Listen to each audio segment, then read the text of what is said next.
Thank you. So our next speaker is Dr. David Lewis, and David is a member of the Grand Ronde tribe. He grew up in Salem, Oregon. He has his PhD in anthropology from the University of Oregon. He studies the history of tribes of Western Oregon, their traditional cultures, their colonialization and adaptation to changes to their lands over the past 200 years. His recent research aims to understand and construct the original environments of the tribes, along with their cultural stewardship of those lands.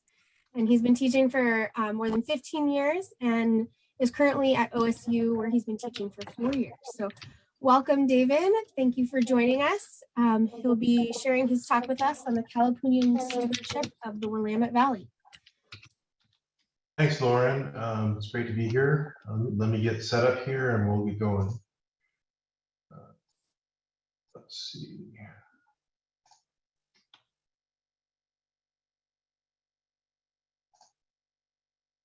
All right, let me get this into the right mode. All right, hope you guys all see that.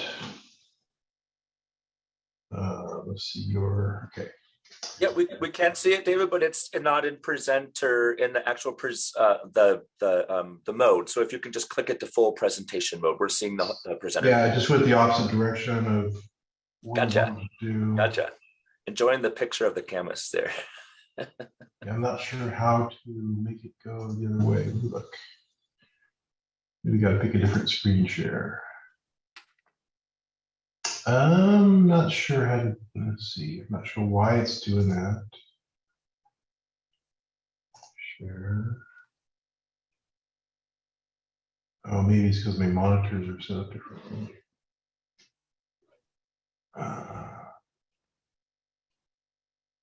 Yeah, it's just not going the right direction.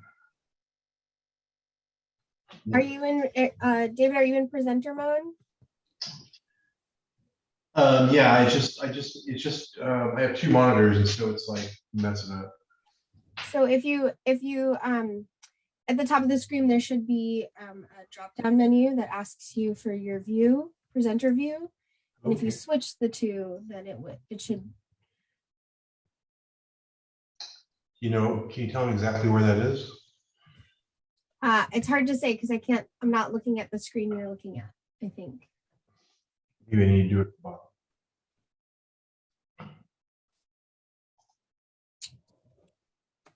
Okay. All right, well, let me see. Try one more time. And have you've started the slideshow, right?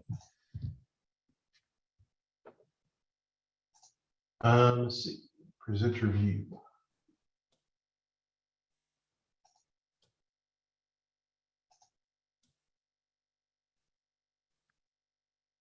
I don't see anything that says go to presenter view. Yeah, if you go to the bottom of your PowerPoint file there, David, have you clicked expand to the actual presentation? It's that, yeah, right there. That's what it does.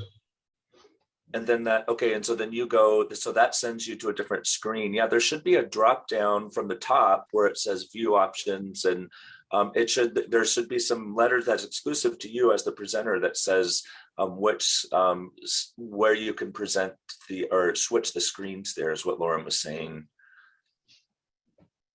Yeah, she's got control of the mouse, so she's trying to do it. Oh, gotcha. Fantastic. We got you covered. It's not giving me options though here.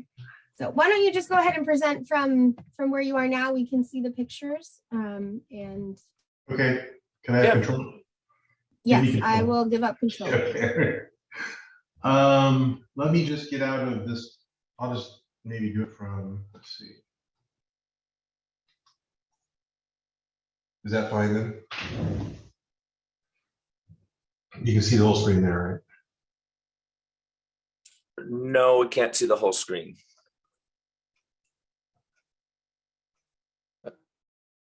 I can see the whole screen. Oh, okay. Yeah, I can see his. It's just not in presenter mode. mode. Okay, I get it. That's just not. But he can toggle forward in this view. So yes, absolutely.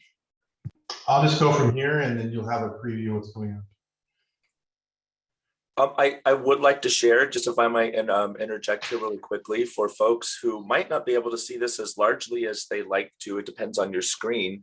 You can go to the top also where it says view options and scroll down to where it says zoom ratio, and it automatically goes to fit to window. Move down to where it says 100% or original size. That will actually expand it and to kind of show you what David's looking like at his screen. And it also gives you the opportunity to move up and down a little bit according to where he is on the slide. So you might want to give that a try if it's not as big as you like. Thank you so much. And I'll let you go on, David. Thank you. Yeah, sorry about this. I must have my settings wrong on my computer. Oh, no worries. It's Zoom land. You know, everything happens here. Yeah. Well, let me go ahead and start with the Kalapuyans. So I'll just move forward. As we all know, maybe you don't know, there were a number of tribes in the area. This is a map I put together of mainly the Chinookan tribes up on the Columbia River. And this goes from about the Deschutes area on the far east over to the Pacific Ocean, and then up and down the coastline. And there are a good number of Chinookan nations in this area.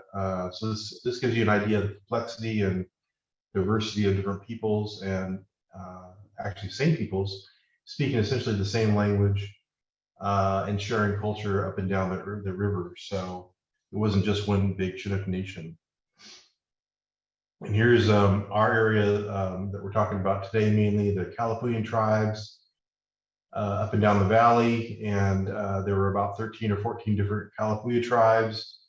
Originally about 16,000 people, 16 to 20,000 people in the area, reduced down to maybe 300 at the time of placing them on reservations. So significant change in the tribes, culture, and they had to adapt to. We'll talk about that in a minute. And then, let's see.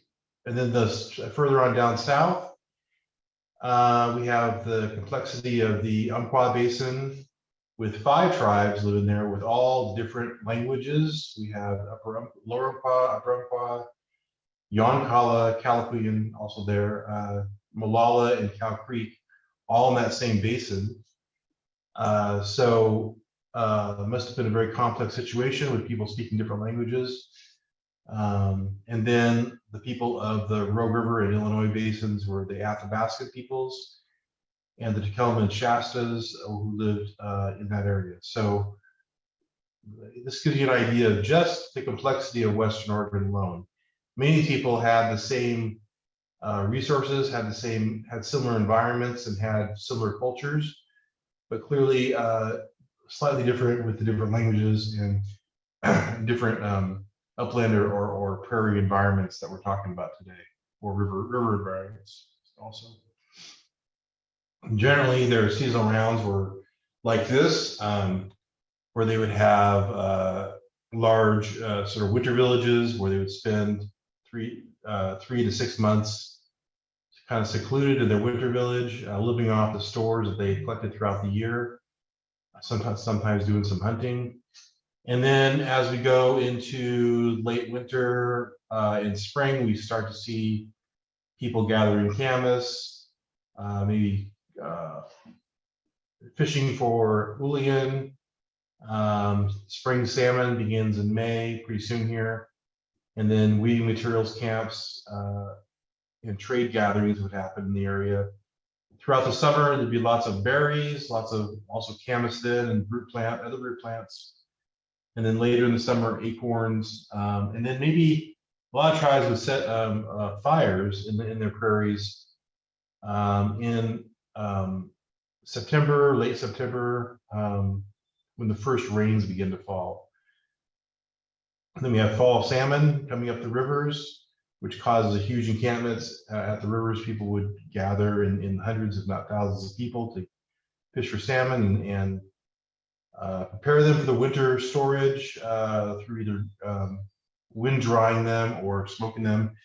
More weeding materials camps, hazelnut, and then tribes that had Wapato would gather in Wapato camps in around October. And then in the wintertime, you'd have more hunting camps. So we see this cycle kind of repeated in different activities with different percentages based on what resources they have in their area.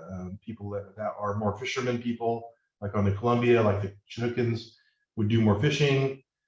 People in the prairies would do more gathering of camas and root plants and maybe just more hunting. And then people in the upland areas would do a combination of all those. So in the Portland Basin, we had a lot of activity. This is a maps created out of the 1805, 1806 Lewis and Clark maps of the Portland Basin. And these stars represent major villages in the area or winter encampments. People were being attracted to this area mainly by Wapato. In October, the Lewis and Clark expedition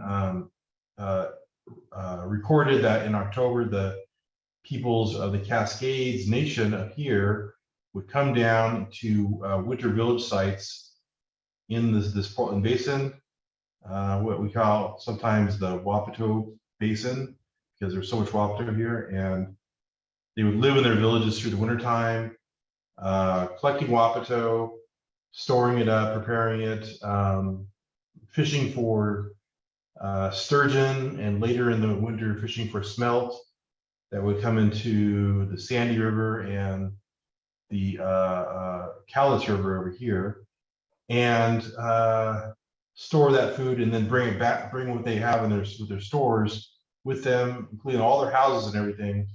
They would take apart their houses and bring them all the way up to the Rapids area here to set up their houses again in time for the spring Chinook run.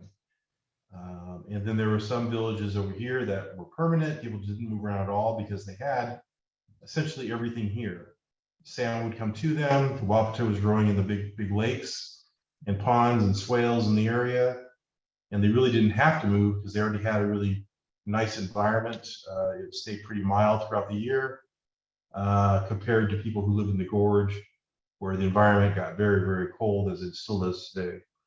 And so some of those plants that we talk about, Wapato, here's our bulbs here. And then we have camas we'll talk more about here. Camas was another major crop, mainly for people that had a lot of camas fields in their area. And people and tribes would spend weeks digging camas, cooking it up, and storing it for the winter use or for later use. And it was a major crop in the Willamette Valley because we had so much here.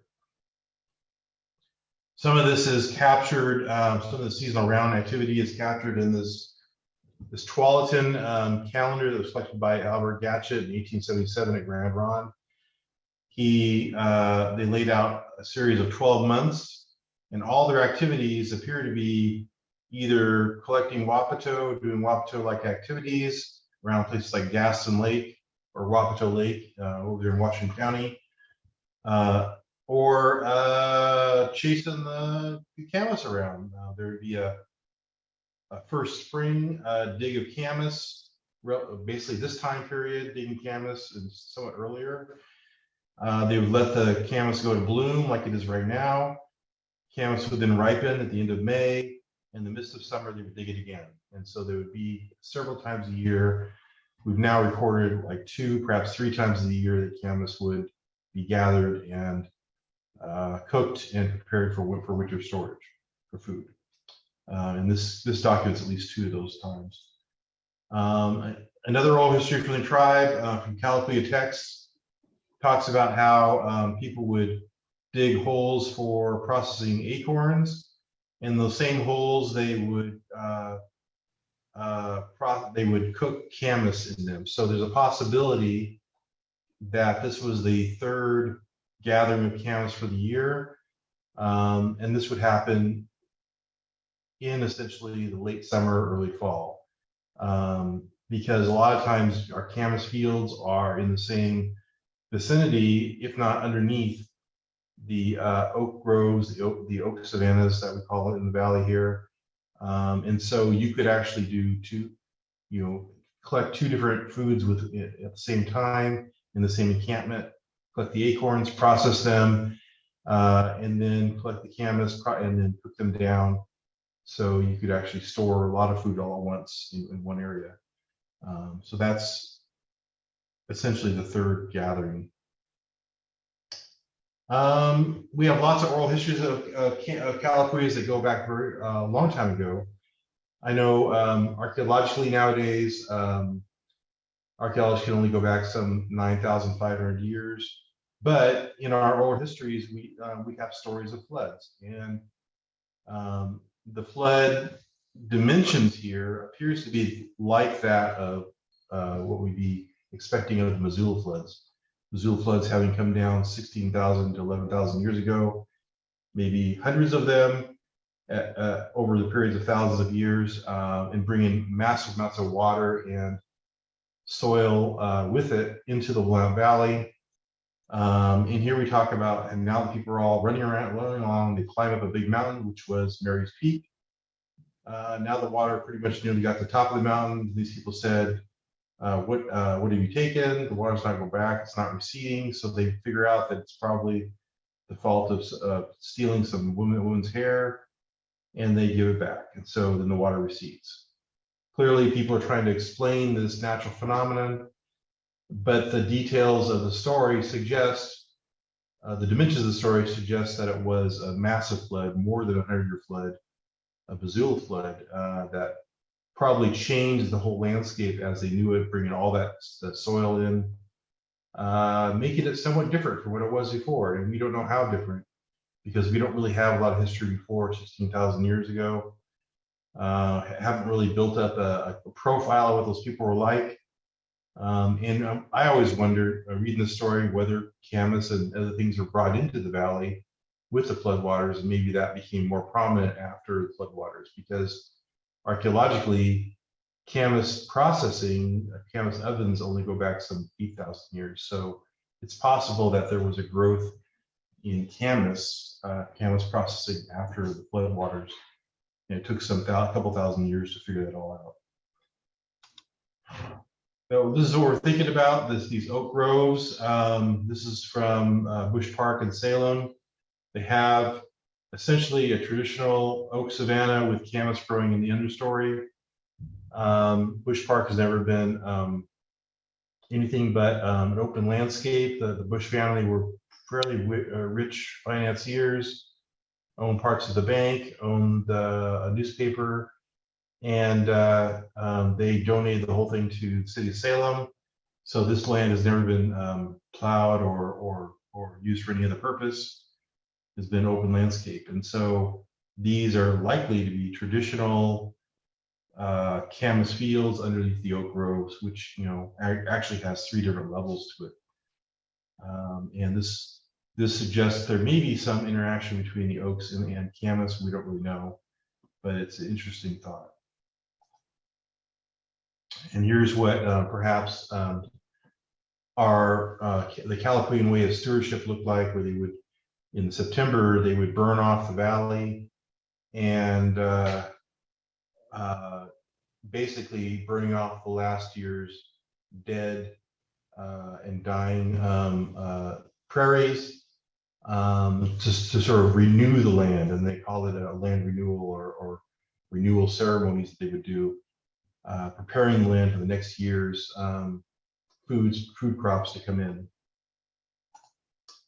In around 1830, there was a massive epidemic that came through that wiped out some 95% of the people. In some tribes, 75%, some tribes 97%, but relatively about 90% drop in populations, which caused Native people to move into villages with each other.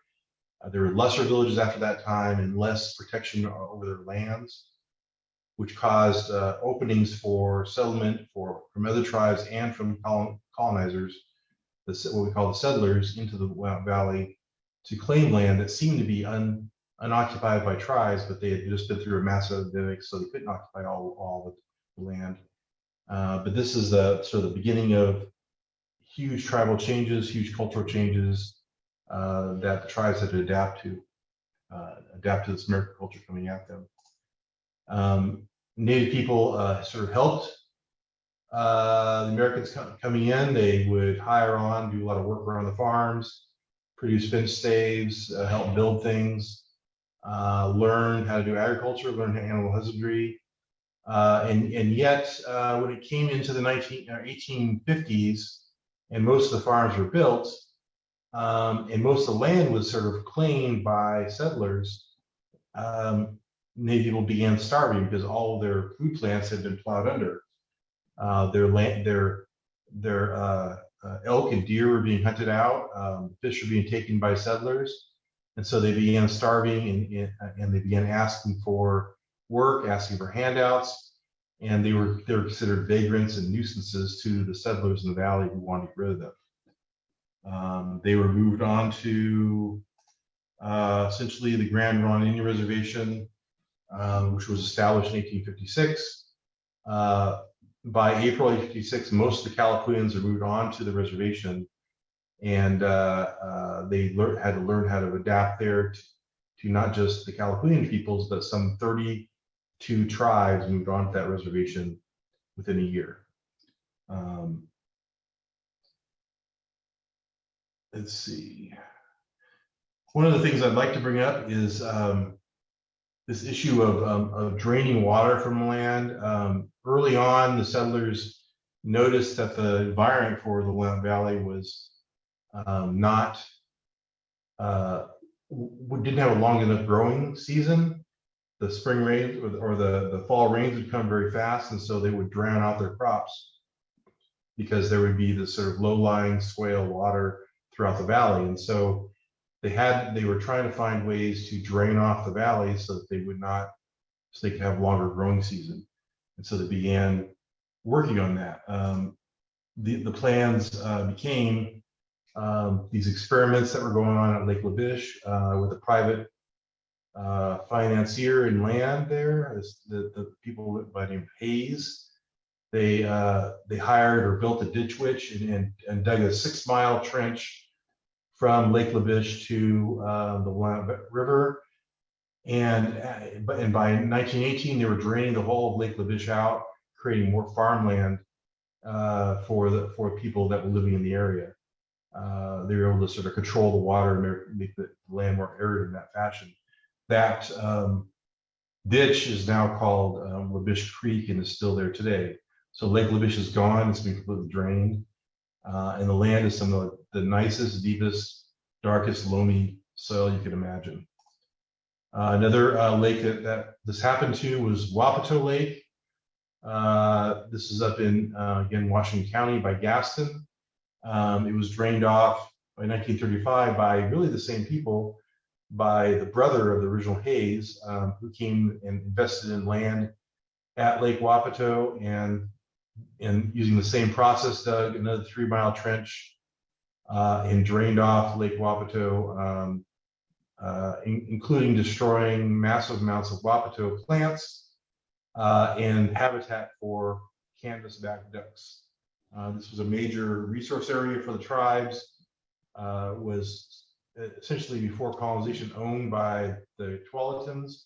The chief had his house next to the lake, and all the Tualatan people would come there in the Wapato gathering season, which was the end of the summer, actually October, and gather Wapato for one of their main food sources. But that was destroyed by people who thought they needed better lands, not wasted lands, as in these lakes and swales, but they wanted more farmland, which was worthwhile land rather than worthless land. And essentially what this all did is this made massive changes to land. Nowadays, we assume that the land was pristine when settlers arrived. It wasn't never pristine. Due to native stewardship, native use of land, it was always a managed landscape. But settlers took the tribal culture away from the land, didn't allow any more burning of land by tribes, took away their food sources, made massive waterway changes in the valley. And this is a twofold anthropogenic change that happened. taking away the native culture and imposing a non-native, basically American culture on the land. Tribes had a loss of food, loss of land, loss of ability to store winter foods, loss of ability to travel across their land because much of it was fenced in, and settlers didn't want people to cross their fence lines, causing massive starvation, causing them to be vagrants, and settlers wanted to get rid of them, putting them on reservations, or there were actually calls for genocide in tribes. And then finally, the government went to a rule to reservations rather than genocide. So that's essentially what happened to the tribes.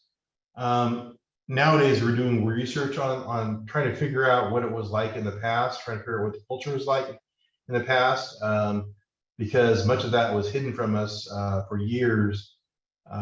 For whatever reason, the government didn't really want us to return to our culture after they assimilated many of our people. We're looking at ideas like the forest gardens concept that came out of British Columbia, this idea that our people had planted the forests of the area with food plants in areas we traveled through so that we would have food on our journeys. And this idea has caught some steam in the area, and we're working on ideas of tracking whether or not food plants are moved around. And one of these ways we think we can track the food plants being moved by native people was through the genetics, by getting a genetic profile of plants up in the upper Cascades and those in the lower areas, and seeing if there's a relationship, or what is the relationship, how long were they moved there, or were they moved there at all. So we want to do that with camas, because there is some camas fields in the upper Cascades, and there's quite a bit of camas in this valley. There's some in the Klamath Valley. There's a lot above the gorge. So we think if we take a good sampling in many of these areas, we can probably figure out where the camas, how it's related, where it all came from. And so we're beginning projects like that at PCC Rock Creek this year with a class that's collecting camas right now. Our goal is basically cultural restoration. This idea that the tribes are returning from a period of being colonized. We're trying to decolonize, and in order to restore the tribal culture, we need to restore parts of our environment we've lived in for thousands of years. We know that for our sustainability and survival, we need to restore the environment itself. That water and land resources need to be as good as possible returned to their viability, so that we can have a restoration of our own culture. And we feel that as participants in this environment, we have a responsibility to steward the land and water for our future, not just our future, but everybody's future. I mean, a lot of times tribes are not making plans just for us, they're making plans for everybody, because there is a great need for people to begin listening to tribal knowledge of things like how to burn landscapes in order to save ourselves from catastrophic burns in the forest. And we need continued studies to happen to understand the complexity and diversity of the past. These studies I did on water in the Willamette Valley only really happened in the last few months. And so there have been some studies in the past. They haven't really caught any kind of steam in the past, but I think that there's a reason to start looking at not just fire as perhaps an answer to some of our problems today, but also water. Water itself is having more water in its traditional way on the landscape may be an answer to some of our problems today with species diversity, with climate diversity, with even there may be some interaction between fire and water that we really need to study what that means. And I'm going to leave you with that, and I'm done. Kapai, thank you for inviting me, and here are I just presented some of my thoughts and ideas, and I'm open for questions. Thank you so much, David. We have time for one question. And Stephen Wilda would like to know if white oak was brought to the Willamette Valley from Southern Oregon, and it was not present prior to that. No, I've seen records from the 1840s, and white oak was a native species here. So, I mean, we could clearly, I mean, it could have been brought here, really far in the past, but this is a part of what we call the Oak Savanna Belt that goes all the way down into California and all the way up into Washington through the inner valleys. And so white oak was indigenous to the valley. There was quite a bit of it here too. Great, thank you so much. Hopefully people have other questions and are thinking of questions. We don't want to discourage your conversation with David. Please still continue to write them in the Q&A box, and David can hopefully answer them, type in the answers, or we can get to them in the chat. So thank you so much for joining us, David. Really appreciate your talk.